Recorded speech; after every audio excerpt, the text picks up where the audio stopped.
will be having a new computer. Not that you all need to know this, but I'm chronicling it because I'm pissed. I will hopefully have a new computer on Saturday, which means really nothing new for you guys, except I won't be wanting to throw this computer across because Adobe's new update fucked up my audition. Oh no, your audition. It's broken. So anyway, that has no pertinence to this podcast other than my own sanity. Which is important. It is important. Do I have the dream for you, Leah? It's Jelly Bean Part 2, y'all. Yes. I'm not very good like Leah at thinking of great cold open questions, but damn do my dreams come up with good cold open stories. So this is the dream. I'm in a mall. It's kind of modeled after the mall called the Galleria in Middletown, New York, where I grew up. But anyway, I'm in this mall, and there is Brian May. And Brian I love this dream already.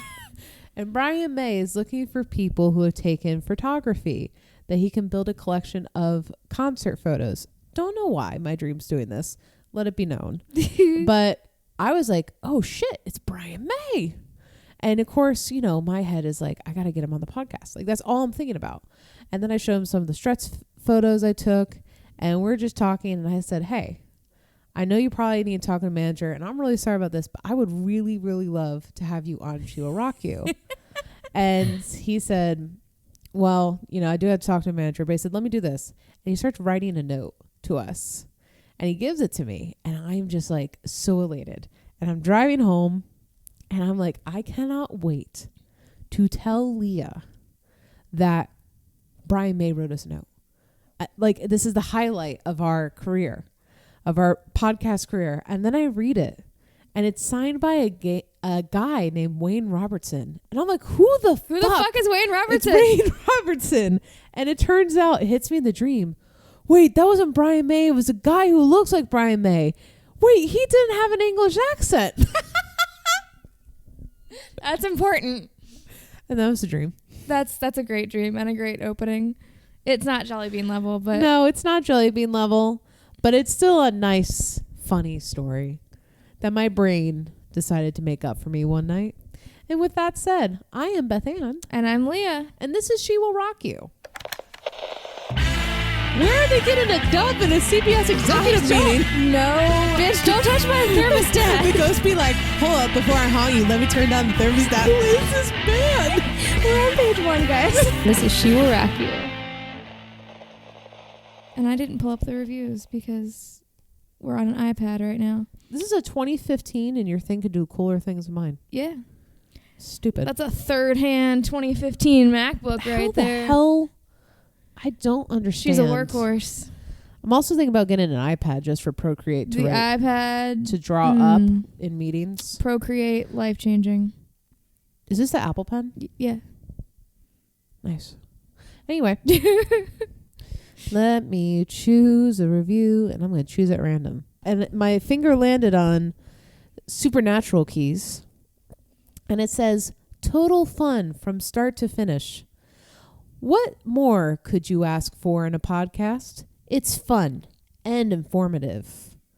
I learned more about The Clash than I thought I knew, all while laughing at these two the entire time. Great fun. Loved it. I got a positive review out of The Clash, because let me tell you. Not all of them are positive. I also believe Leah is both the informative and fun, and I'm just here. So take it what you will, but you know. Interesting that you chose a Clash review, because we're staying in that scene today. We are. Because today 100 punks. We're talking about Billy fucking Idol. Did we tell that story about 100 punks? We talked about the bonus episode. Go listen to our bonus episode. We talked about Billy Idol to hear the 100 punk story. Billy fucking Idol. I did not include it. But also, welcome to another edition of How the Fuck Is This Man Still Alive? Yes! My favorite series. This is our favorite Sub-series that... It's not an official series, but now it is. I think I always end up doing because I choose the chaos. Yes. I mean, you do own a black cat, so... This is true. I feel like chaos ensues. She is chaos. So, Billy Idol was actually born William Michael Albert Broad. I don't blame him. I don't blame him for changing it. November 30th, 1955. in Stanmore, Middlesex, England. Coincidentally, Middlesex, England is where my Nana was born, but she moved to the U.S. around that time. So curse my great-grandparents for not staying there, but that's beside the point. I didn't know that. Yeah. I didn't know your great-grandparents came from across the pond. Yeah, in like the 50s. What? They rode on a ship over here. So you're just a second-generation American? Well, third. I thought you were American. Did you ever hear that? Do you know that video? I thought about that video literally this morning getting in the shower. I'm a lesbian. I thought you were American. Anyway. But yeah, so my Nana came over here when she was like in 3rd grade. That's cool. But the point of putting that in there is I guess that everyone wanted to get the hell out of Middlesex because in 1958, when Billy was 2, his parents moved to Patchogue, something in New York. It's outside the city. It's not relevant what it's called. Patchogue? Patchogue? Patchogue. I don't know. Apparently it's a Staten Island suburb. I don't know. Billy remembers his time in the U.S., his like early years in the U.S., as introducing him to his early musical influences, but also from the fact that his family was obsessed with the presidential election of JFK running against Nixon. He literally dedicates an entire chapter in his autobiography to talking about this because his family's Catholic. I don't know why I find this hilarious. I love it. Clearly, it was important enough for me to include. Yes. His mother actually bought records of JFK's campaign speeches. Oh my gosh. They're like next level obsessed. They are, but they can't even vote in the election because they're not American citizens. They're just obsessive bystanders. That's very unfortunate for them. So he grew up listening to records of JFK's campaign speeches, but also records of Broadway musicals, such as My Fair Lady, The Music Man, and Camelot. What an upbringing, man. Actually, Richard Burton as King Arthur in Camelot influenced his singing style and his music. No way. Yes. I feel like also his family is like, we're fucking done with Britain. America. Like all the American things. Yes, but no, because after they lived here for 4 years, they moved back. They were like, they're first America, and then they're like, go back. His dad moved around a lot. He's a salesman, so he basically went to whatever industry was selling. Oh, that makes sense. He moved back. I think he got a job selling tools of some kind. He started, I don't know, they moved back to the UK. And they moved back to the UK. He's like 7, 8, 9. While he lived in the US, he got made fun of for having a British accent, so he lost the accent. He has a Yankee accent, moves back to the UK. He's not quite British, not quite American, doesn't really fit in, gets bullied. I forgot to write this down, but around this time, he's had really bad eyesight his whole life. Mm-hmm. He gets glasses, and the kids in his class start calling him squinty-eyed git. Which is the most British insult I've ever heard. Shout out to the UK because you take your insults to a whole other level that I can't even like fathom as an American. My current favorite insult that my British friends use is cockwomble. It's like, the country of Shakespeare. I expect nothing less than the greatest insults. What do we have? Dr. Seuss? We have nothing. Can't build curse words off Dr. Seuss. So he feels very much like a fish out of water, doesn't belong, not British, not American. He ends up relearning his British accent to fit in better, but it's still not quite 100% like British enough. Yeah. He's got this like American inflection. And none of this is helped by the British school system because Billy Idol is really fucking smart. He's always been extremely interested in history. Like, as a kid in the U.S., he would do Civil War reenactments with his little soldiers, and like, he's always just been super smart. Yeah. When he goes back to England, they stick him in remedial classes with the slow learners, and that's an insult. He took it as an insult. Yeah. He said he probably had undiagnosed ADD, and that's why they put him in there. But he hated it, and so he lost all motivation to try in school. Sure. But he's always studied religion and history on his own. Like, those are his two passions. That's cool. Listening to him talk about in his book, he's so smart. there's nothing wrong with musicians who talk about music 100% of the time, but Billy's not one of those guys, especially in his book. And it's really cool. That was really cool. I like that.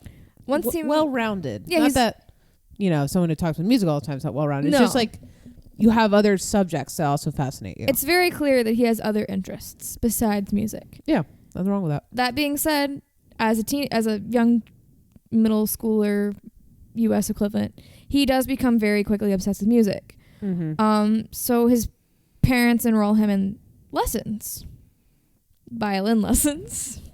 Parents, it's like giving Jerry Garcia an accordion. Exactly. That's exactly. Billy hated the violin. He's like, I want to play the damn guitar. Get me guitar lessons. And his parents were like, nope, violin. And he was so scared that someone was going to find out in his class that he would walk an extra mile route to take the long way to his violin lessons. Oh, jeez. So he wouldn't run into any of his classmates. And on top of that, he would refuse to practice. His parents eventually had to give in and let him stop because they weren't going to pay for lessons if he wasn't practicing. Yeah. And he ended up saving up his pocket money to buy a cheap 5-pound guitar because even though his parents dropped a load of money on a violin, they refused to buy him a guitar that he actually wanted to play. Why? Because they wanted him to play the violin. Because they're a good Catholic family that doesn't believe in this rock and roll bullshit. Good JFK believing Catholic family. We play violin and Schubert in this household. And Camelot, and that's it. Yeah. Sorry, that delayed. That delayed for me. So then this all gets, like, the fire of him loving music gets fueled by the Beatles popping onto the scene. Mm-hmm. Which apparently, as we've talked about before, being in England at this time is hella depressing because there's nothing to do. Yeah. And everything sucks and everything's gray and all the factories are closing down. To quote Billy in the VH1 Behind the Music special, it was going to take something extraordinary to drag you out of this depressed world. A world where really old people ran everything. Fuck them. Fuck old people. Fuck old people, the silly bastards. Dude. They were so down on everything, and all we wanted to do was enjoy everything. Billy Idol. I love hearing that man speak. The things he just says, whether you agree with him or not, it's just like, say it again, Billy. Fuck old people. Fuck old That's an actual quote that he said. All right, go on. By the age of 10, he was already living the rock star life. He got kicked out of the Boy Scouts for making out with a girl. That's a true punk right there. Which made his mother cry. Ways to make your mom cry. Buy a guitar. Check. Make out with a girl. Check. Get kicked out of Boy Scouts. Check. He did say he felt bad about it, but like the damage was done. He was not. He said, "I learned all I needed to learn. I was good. Not going back." At age 14, the family moves yet again, but this time they move closer to London, to a suburb called Bromley. And this is where Billy meets kids in the London punk scene. Here it goes. He hangs out with them. He learns the scene. In October of 1975, he goes to the University of Sussex to pursue an English degree. Like I said, man's hella smart. Yeah. And he lives on campus, but he leaves after 1 year because he learns about a little band called the Sex Pistols. Uh-huh. And becomes a mega fan and follows them to like every gig that they do. This does not surprise me because there was like a bunch of people. Well, we talked about this on the Clash episode. Like the Sex Pistols fan base is intense. Yes. Like pretty much he would wake up in the morning, go deliver tools for his dad's tool sales business in this pickup truck. Then he'd go pick up all his friends in the pickup truck and they drive to wherever the Sex Pistols are playing that night, like wherever it is over the entire country, drive back the same night, and then he'd go back to work the next morning. Like homeboy literally was not sleeping. Yeah. Drugs were involved. Well, of course. Random thing. His dad's business was called Liver Tools. No, he would deliver tools. Oh, I heard the tools were the company was called Liver Tools, like Liverpool, and I was like, wait a second. No, that would be great. We need to discuss that. No. We need to unpack it for a second. I don't know what it was called. We're going to say Liver Tools. So like you said, he spends a lot of time following the Sex Pistols, but also hanging out with the guys from the Clash. Yeah. Just all the bands that are up and coming in the scene at the time. He also spent a lot of time in gay and lesbian bars, studying the fashion of the scene. Good for him. And just hanging out with cool people. I love it. And he's trying to figure out what he wanted to do with his life. Like, he knew he wanted to do music, but nothing was, like, clicking yet. Like, he didn't have a band. He didn't want to be solo. It was just... Yeah. He's just vibing at this point. And he starts to hang out in these clubs. He meets some really cool people and became very, very close with Susie Sue and was like this close to being in the Banshees. Like, she asked him to be in the Banshees and he's like, no, like, I'm not quite ready for that yet. Like, I'm going to go find my own band. And she's like, okay. Listening to him talk in his book about this time period in England actually made me love Cruella, the movie, that much more.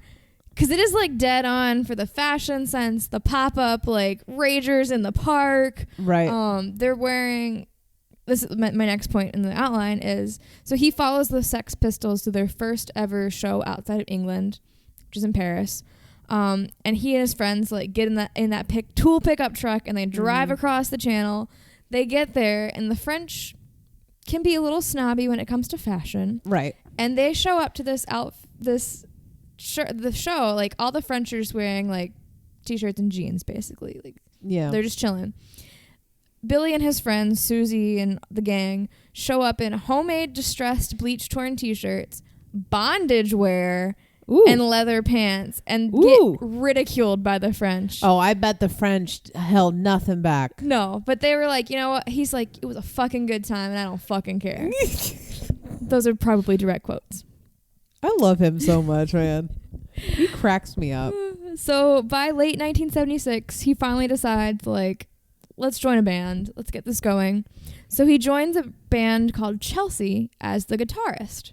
So at the time, the band Chelsea was fronted by a guy named Gene October, which, terrible name, who starts styling. He's still going by William Broad at this point. Mm-hmm. He's like, you need to ditch your glasses because he has terrible eyesight, get contact lenses. You need to cut your hair because he had the long punk hair going. He's like, you need to go for a 1950s rocker look. And so Billy goes with it for a while. He's not quite vibing with Chelsea. And there's Gene. Also not a lot of bondage wear in 1950s. No. That I'm aware of. So that doesn't quite vibe. And Billy ends up leaving Chelsea with Tony James, who was the band's bassist. So the bassist and the guitarist leave Chelsea to start their own band. Mm-hmm. They co-found a band they named Generation X, and they decide that Billy has to be the front man because he's too charismatic to be stuck behind the guitar. He has to be the front man. And this is when he starts going by the name Billy Idol. And he chose this name because, remember, he got stuck in the remedial classes in school. And he got a report one time in chemistry that his teacher wrote in all caps, William is very idle, I-D-L-E. And so he was going to go by Billy Idol. And he's like, no. I have to be a rock idol. So he changed to I-D-O-L. He flipped the script. But honestly, I don't blame him for being idle in chemistry class because you could not pay me to take a chemistry class again. But that's beside the point. Also around this time, his signature bleach blonde hair started. So a friend of his was going to dye his hair black and blue, which, ew. Yeah, weird combo. But she didn't bring the right stuff, so they had to stop after the bleach step. And they were going to be, he went to rehearsal the next day and was going to go meet up with her to finish the job. Mm-hmm. But he walks into rehearsal. The band was so shocked by his bleach hair that they got angry about it. And him being the punk that he was like, then fuck it. I'm leaving it that way. Man. And it's been that way for 50 years now. What a grudge. He's had many different hairstyles throughout the years, but has always been bleach platinum blonde. I love that so much. Which I respect. So Generation X takes off fairly quickly. They actually end up being one of the first punk bands to ever appear on Top of the Pops. Which nice. is cool for them. And Generation X is is different from the Clash and the Pistols. The Right. Clash and the Pistols are like, we're not like Elvis or the Beatles or the Rolling Stones. Like, we're a different breed. But Generation X was at least honest. They're like, yeah, we listen to those guys. Right. We're not too cool. Like, we're just here to bring you guys some music. Like, we're not going to be pretentious dicks about it. Mm-hmm. And they also didn't try to take a political stance, like one way or the other. Their stance was kind of just like, growing up fucking sucks. Everything sucks. We're all unhappy. Yeah. So let's just commiserate together. And that probably worked out in the long run better. It did. Because like we talked about in the Clash, they all were like, yeah, we're for anarchy. What kind of anarchy? I don't know. Let's just use old Nazi terms and Just anarchy. just try to turn them into a new meeting. And that does not work. That does not age well. So Yeah. he made the right choice. They focused on more of like the collective experience of growing up in post-war England. Yeah. Everything just being sad all the time. But as they get a little bit later into their career, they get inspired by things such as love and heartbreak, which the Clash wouldn't touch with a 10-foot pole. Yeah. But because of this, they're one of the only punk bands, like ever, to have a female audience. Ah. It also didn't hurt that Billy was hot. Yeah. But let's be honest, I can't tell you what any of the Clash look like. They all look the same. Yeah, like they're not standing out, but Billy attracted a female audience, which works to their favor because they had no trouble picking up women when they want to date women. Sure. But also it boosted their music sales because that's half the audience right there. Right. The Clash isn't selling records to women. No. Billy's selling records to women, or Generation X is. Also, story that I meant to put in here and forgot.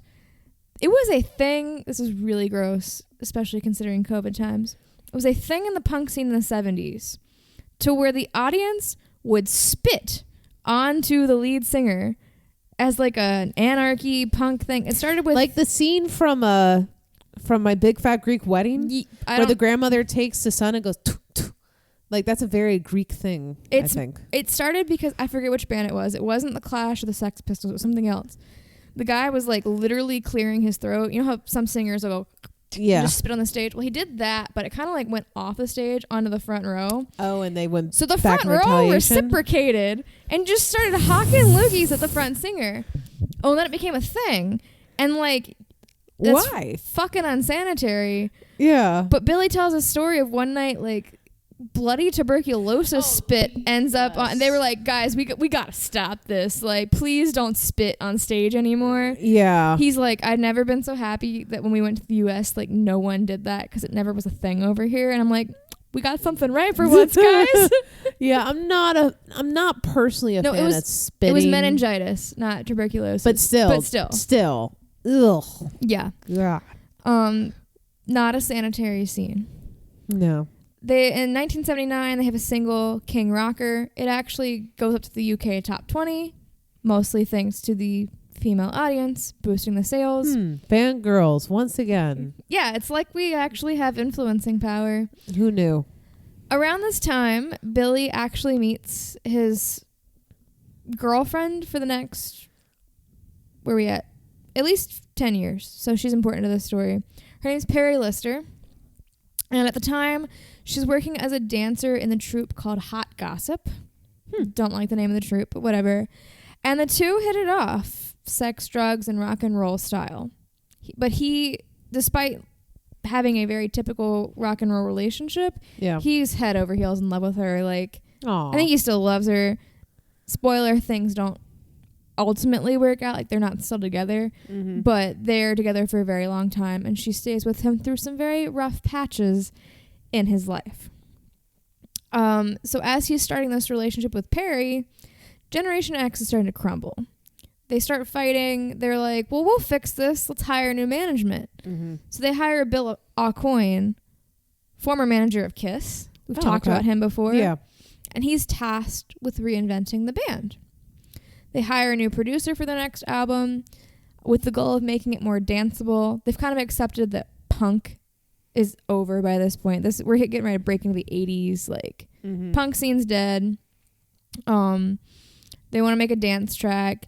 Billy writes Dancing with Myself. producer produces it, and it is a flop. It does not do well at all. At the time, they're on Chrysalis Records. Chrysalis drops Generation X, but decides to keep Billy on as a solo artist because they see potential in him. Yeah. And the song potentially, if it's released correctly. So with Generation X gone and out of the picture, Billy and Perry moved to New York City in 1981 with Bill Aucoin. And Billy falls head over heels in love with New York City because the punk scene is still alive. Yeah. There. He and Perry spend every single night at clubs like CBGB's, Max's Kansas City. Mm-hmm. They party for a solid 6 months before they figure out what the hell he's going to do for the next step in his career. Yeah. He's feeling kind of hopeless. He's just, sex, drugs, and rock and rolling it every night at a different club in New York City. Gets a little old after a while. So he gets old. But then one night he wanders into a club and they're playing a 20-minute version of Dancing with Myself. And the club is going fucking nuts over this song.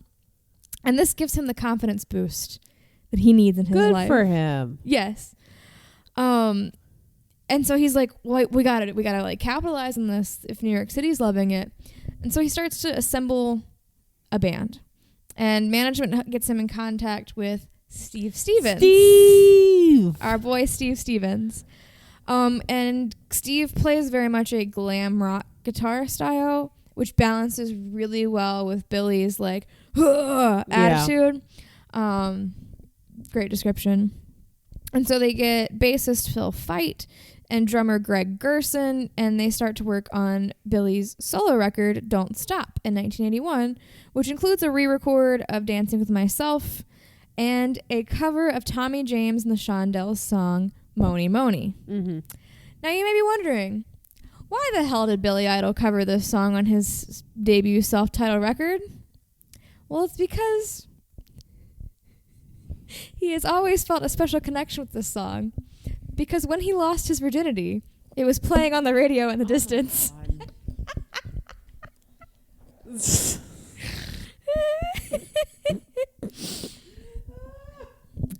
funny. You're welcome.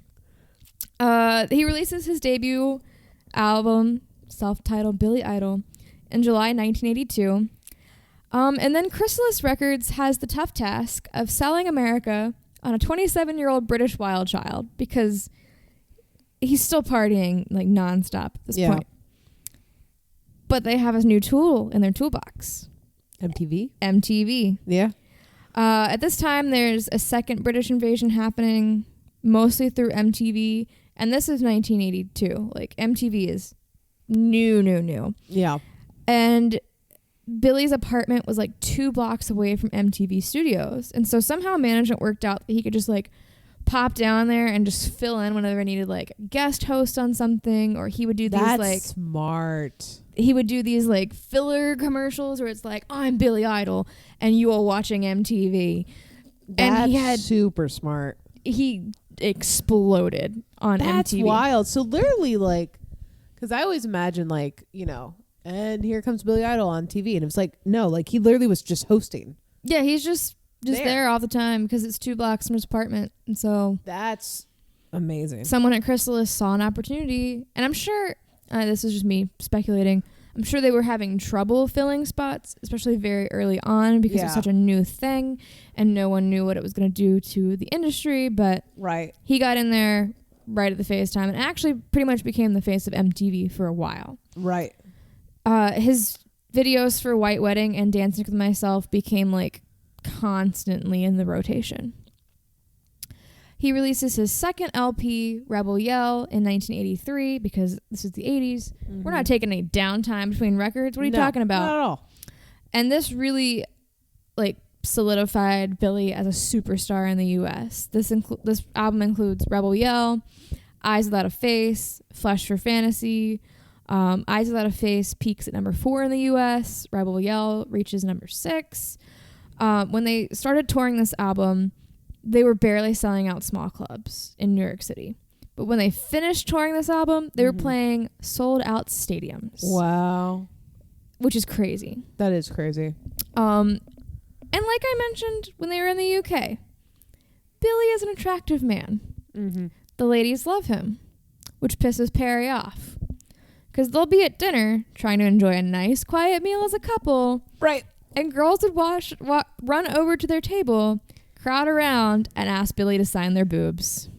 You know, nothing really gets a great dinner than someone coming up. Can you sign my boob? Can you sign my boob? I don't really care if it's left or right. So this, it doesn't hurt their relationship because Perry's a dancer and a model. Like, she just knows this is how the scene is. Yeah. But it doesn't help their relationship either. Management, when they signed him to be solo, wanted him to be the bad boy of rock and roll. So he goes and he delivers. He is doing drugs. He's drinking. He's partying. He almost dies once or twice or 3 times. Jeez. Depending on which interview you watch and what he says in that interview. And then at this point, Bill Aucoin decides, let's make a movie about Billy's life. No. I mean, yes, but no. So they spend a year, they move everyone to Hollywood. Perry and Billy pack up and move out there. They spend a year in Hollywood trying to make this happen.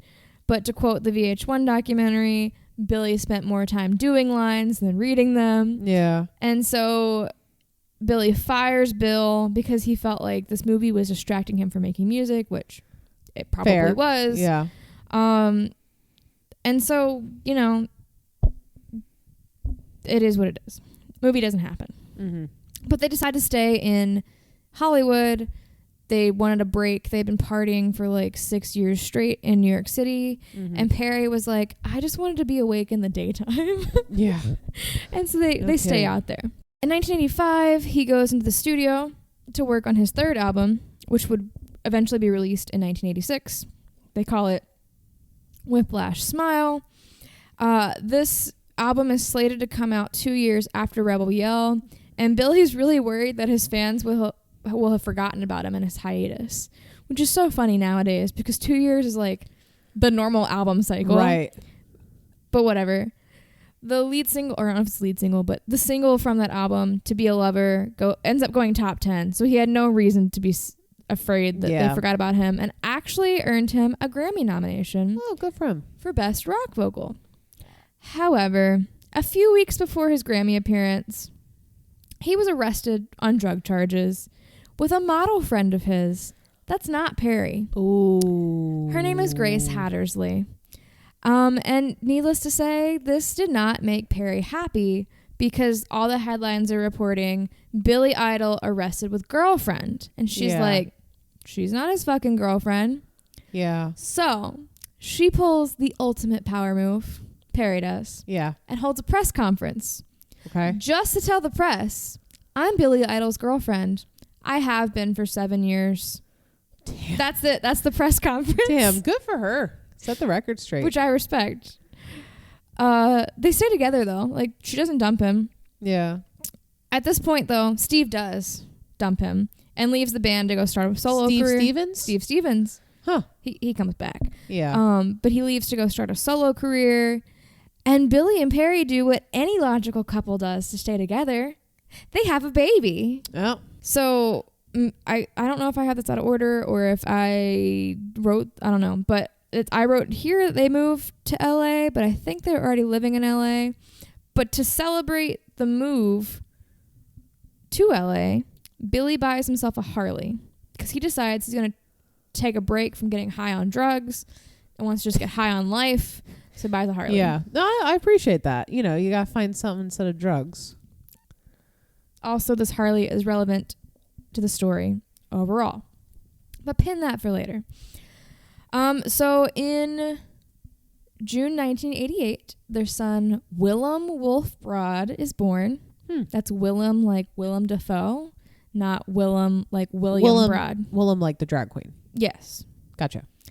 But when this baby is a month old, Billy fucks up yet again. What do you do? So he tells Perry's laying out by the pool Hollywood stuff. Yeah. And he tells Perry he's going to go inside and call the boys to go for a ride on the Harley because he wants to just go blow off some steam. So he goes in the baby's room and makes the call. Well, turns out he forgets the baby monitors are on in the baby room and calls another girl, and Perry hears the whole thing. You idiot. Yes. You idiot. Yes. Like, first off, she just had a baby for you. Yes. You fucking ungrateful. I've turned on him. You fucking ungrateful piece of shit.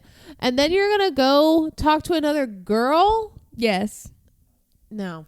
So he walks out, and Perry is just like, he said she's fuming, she's steaming, and she's like, oh, babe, you're going to go meet her at whatever place they said they're going to meet. And he's like, how the fuck did you hear all that? And she just halts at the baby monitor, and he's like, shit. So Perry leaves with the baby. Yeah. Rightfully so. I don't blame her. They do eventually make up, and she moves back in. And she says in the documentary, she always knew there were other women, and she didn't really mind as long as it wasn't happening in her house in front of her face. So to prevent this from happening again, Billy buys a second house for his affairs. Oh my God. I mean, that's one way to do it. Maybe you could just not have a fucking affair. To each their own. Yeah, true. She seemed fine with it as long as it wasn't in front of her face. Which, okay, whatever. fair enough. So he starts to record his fourth album. And things get bad again. As if they weren't already kind of bad because he kind of fucked up. So they were recording this album, and they start out with the rule, we're only going to party on Friday nights. Well, then that quickly becomes, we're going to party on Thursday and Friday night. Mm-hmm. And then it's Wednesday, Thursday, Friday night. And then soon it's a 24/7 party in the studio, and no one's making any music. Yeah.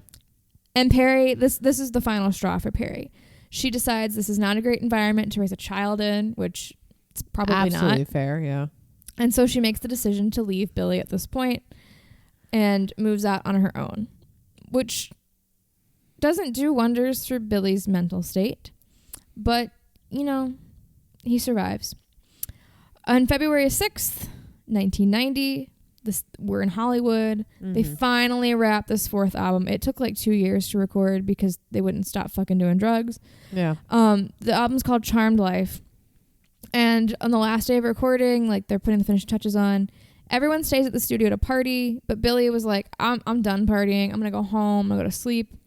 He gets home. He starts taking sleeping pills. They don't put him to sleep. Uh-oh. So he thinks, well, fuck it. I'm going to go back to the studio to hear the finished album because he's getting antsy and wants to start tweaking with it. So he gets on his motorbike and drives to the studio. On the way there, he runs a stop sign and is hit dead on by a car. Jeez. Side note, he's not wearing a helmet during this interaction because at the time in California, it was not the law, and he liked to feel the wind in his hair. Holy cow. How did he survive that? I don't actually fucking know. I don't think anyone fucking knows. He says, I just remember hearing a bang. If you hear the bang, you're still alive. If you don't hear the bang, you're dead. He heard the bang.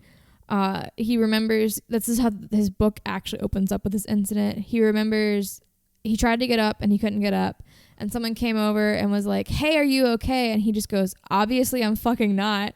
His leg's broken in 3 places. He has to be rushed to the hospital. They put a steel rod in it. It takes months to fully heal. He has to have, I think it ended up being 7 surgeries. Jeez. There's a point where they thought that he was going to lose his leg, that he'd never walk again, that he came close to dying because he lost so much blood. It was a really fucking bad accident. Yeah. And he very easily could have died. Yeah. Which is why I think he might be the winner of how the fuck is this man not dead? Right.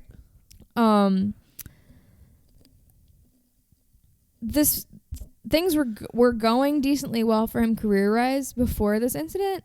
Right before this, he had gotten cast by Oliver Stone in his film about the Doors. He had a major role. I think he was actually maybe supposed to play Jim Morrison. I don't know exactly what role, but obviously when your leg is broken in 3 places, yeah. You can't be the lead in a movie for a very long time. And so they ended up switching him out, and he just played Jim Morrison's drinking pal in the movie. Mm-hmm. So he's in one scene. And he was actually James Cameron's first choice for the villain in Terminator 2 Judgment Day. but they had to recast that entirely because he couldn't be in that movie. Right. But while injured, he did end up filming the video for Cradle of Love, which they did by propping him up and only filming up his torso up. But when you watch the video, you can't tell at all, which is totally crazy. cool. That is cool. But somehow, miraculously, he recovered enough to go on tour that summer. Like, Wow. I don't think he was doing his jumping off the box moves, but Right. it also makes it more impressive now watching him move on stage. Right. Knowing he has a steel rod in his leg. That is pretty crazy. I think he's 65 now. Yeah. So this tour takes him to Bangkok, Thailand, where he gets himself in trouble again. Mm-hmm. He holds himself up in a penthouse for 3 weeks partying. The documentary just said $140,000 in damages later. I don't know if that's extra damages or how much the suite. I imagine that's not how much the suite cost for 3 weeks, but Yeah. I don't know what that means, and there was no context in the doc to tell me. So, $140,000 in damages later, he refuses to give up the suite to a visiting foreign dignitary. Was he just going to keep it? He's holding hostage? Yes. So the Thai army has to show up and tie him down to a stretcher and escort him out of the country. Never in the history of this podcast have we heard a story about a celebrity taking a hotel room hostage and having an army have to bring him out. Billy Idol is the first. I'm actually shocked we have not heard this yet. And me too, honestly. That's some Motley Crue shit. You know, you think they would have called an army on Ozzy Osbourne, but Nope. surprisingly, Billy Idol. Billy Idol. So that's... Sorry, it's No, you're good. That's hilarious. So that's in 1990. Okay. Nothing major happens for 3 years. I think he lays relatively low. I mean, you kind of have to when you're escorted out of a country. In 1993, he releases his album called Cyberpunk, which is extremely experimental. And I love, keep in mind, this is 1993. Uh-huh. This album was recorded in a home studio using a Macintosh computer. Yes. He used Studio Vision and Pro Tools to record the whole album. I love it. Took 10 months to make. It did pretty well in the UK and Europe, but did not do well in the US. That's a problem. If you look at the videos and like images from this time period, he leans very hard into the cyberpunk image and looks like something out of Terminator. He's got like this like Jeez. one eyepiece in one of the videos. That's all there is to say about Cyberpunk. Cyberpunk 2077. Cyberpunk 1993. In 1994, he almost dies yet again, which is not funny, but is kind of funny at this point. He actually passes out outside of an LA nightclub due to an overdose of the drug GHB, Okay. which at the time was legal and was very popular with weightlifters because it supposedly helped you recover. But Billy said it basically put you in a 3-hour coma. Like you did not know what was happening to you. Jeez. It was super dangerous. It's not legal anymore, Yeah. obviously, but at the time it was. But after this incident, when he wakes up in the hospital, he's like, my children will never forgive me if I die of a drug overdose. At this time, Willem is 6. So, like, he would definitely remember if his dad died of a drug overdose. Right. And as of a 2014 interview, he has not taken any hard drugs since. Wow. But he does smoke marijuana. Oh. And does drink. But, good for him. That's awesome. In 1998, Billy made a cameo appearance as himself in The Wedding Singer with Adam Sandler. So there's our Adam Sandler connection from last week. And that movie features White Wedding on its soundtrack. Adam Sandler is randomly in the VH1 special, but he's at the beginning and they don't give you any context as to why Adam Sandler... Oh, you texted me about that. Yeah, I finally finished it because it takes me forever to watch them because I have to take notes. And then they get to the Wedding Singer part and they interview Adam Sandler about it. And he's like, yeah, someone thought it'd be a good idea to have Billy Idol, who is like one of my childhood idols, in this movie where we just make fun of my love life. He's like, it was cool. I loved it. They played guitar together in their trailers between takes. That's cool. Which is cute. Obviously, this movie was huge. And for the first time in a very long time, Billy was in the headlines for something other than almost dying. Right. Character development. In 2000, he and Steve Stevens reunited for their first tour together in 13 years. Aw. Billy actually brought Willem on this tour with him. And Steve talks about how every time they would go to a hotel, Billy would have to ask for a roll-out bed for Willem. And Steve was like, damn, this is different than the last time we toured together. Oof. When they're like doing lines of coke every single night and not sleeping. And now they're like, we got to put the child to bed. Oh, good. He's learning. He's learning. Responsibility. I forgot I put this in here. So in 2002, at the National Rugby League Grand Final in Sydney, Billy entered the playing field for the halftime show. And he enters on a hovercraft to the intro of White Wedding. He literally gets 2 words out, and the entire stadium goes into a power failure, and he couldn't finish 3 words. Because he had to have a hoverboard. I don't know if that's what caused it or what, but I just thought it was hilarious. That is funny. In 2018, Billy became a U.S. citizen at a ceremony in L.A. He does still retain his British citizenship, so he has a dual citizenship. Because I will mention Miley whenever she appears in an outline. Billy Idol is featured as a guest vocalist on the song Night Crawling from her 2020 album Plastic Hearts. Mm-hmm. And Miley does an amazing cover of Rebel Yell. Look it up. I'll link it in the show notes because it is chef's kiss. And I know we talked about Willem a lot, but Billy actually has a daughter from another relationship. Her name is Bonnie Blue. Aww. And in 2020, Bonnie gave birth to his first grandchild, whose name is Poppy Rebel. Oh, like Rebel Yell. Oh, that's so cute. And he is the most adorable grandpa and posts her on his Instagram a lot. And I need to show you this photo. Billy Idol granddaughter. That's so cute. Like, not that one. This one. No, that's a YouTube link. I don't want the YouTube link. Can I make that bigger? That picture. Oh my god. They're so cute together. He loves her. He does. Oh, that's adorable. He even makes her tiny, like, baby-sized Billy Idol merch. That's cute. I'm glad he grew up. Yes. And was able to see his grandchildren grow up. Oh, stop Look it. at Grandpa Billy. Oh, he's so happy. But that's Billy Idol. That's good. He almost died several times. Yeah. I feel like I'm going to die several times a day, so you know.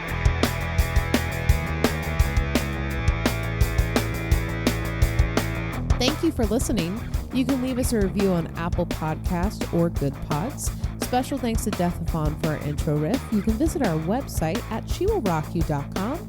There you'll find our social, our show notes, our contact information, and our merch. Are you thinking about getting gifts for the family this year? May I interest you in a She Will Rock You beer mug for grandma? May I interest you in a pullover sweater for your 5-year-old? May I interest you in just a sticker for your mom? You can find it all at shewillrockyou.com. Other than that, don't do drugs. Don't do drugs. Don't ride a motorcycle without a helmet. Don't take body lifting drugs, whether they're legal or not. Just don't. Don't do any of those.